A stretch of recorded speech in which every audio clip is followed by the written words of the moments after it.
This is part of our coverage from our breaking news on the WHAS 11 team last night at 11. If you watched this last night, you saw this happening. Arson investigators are now searching for the cause of this massive blaze that burned a nearly 200-year-old vacant church. It's just east of downtown Louisville around Broadway and Preston.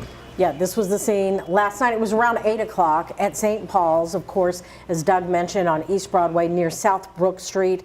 It's a beautiful historic building. A lot of folks are familiar with it. Our Ian Hardwick is live right there now with photojournalist Emma Gefter. And Ian, once the sun came up, you could certainly see the extent of the damage.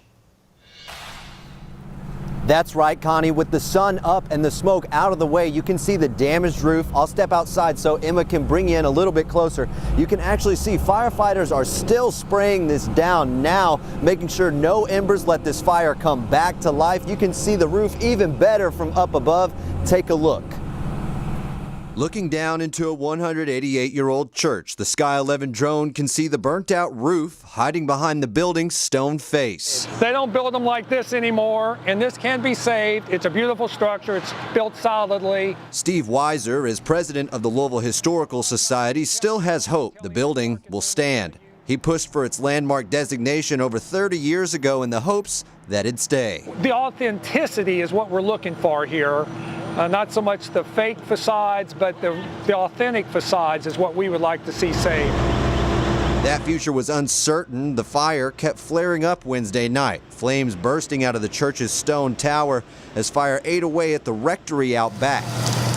The next afternoon, firefighters surveyed the scene for any remaining embers. Some folks stopped to see the aftermath, with plenty visiting the night of the fire. As soon as we walked out the door, we smelled the smoke.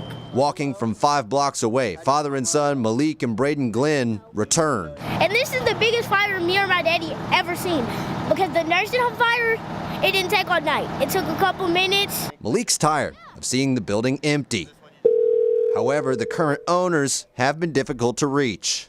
You have reached a number that has been disconnected. Bought under the Kentucky Medical Center Hotel name, now the Secretary of State's website says the corporation is in bad standing and could have their business license revoked. Codes and Regulations record shows inspectors visited the church 24 times in the last 3 years, most recently issuing violations against the owners for improperly boarding up a gate to the rear side of the building 6 days before the fire. We did have reports of one possible victim. We tried to locate that victim and get them to a med unit, but they did flee the scene. The event now fueling hope something else could move in.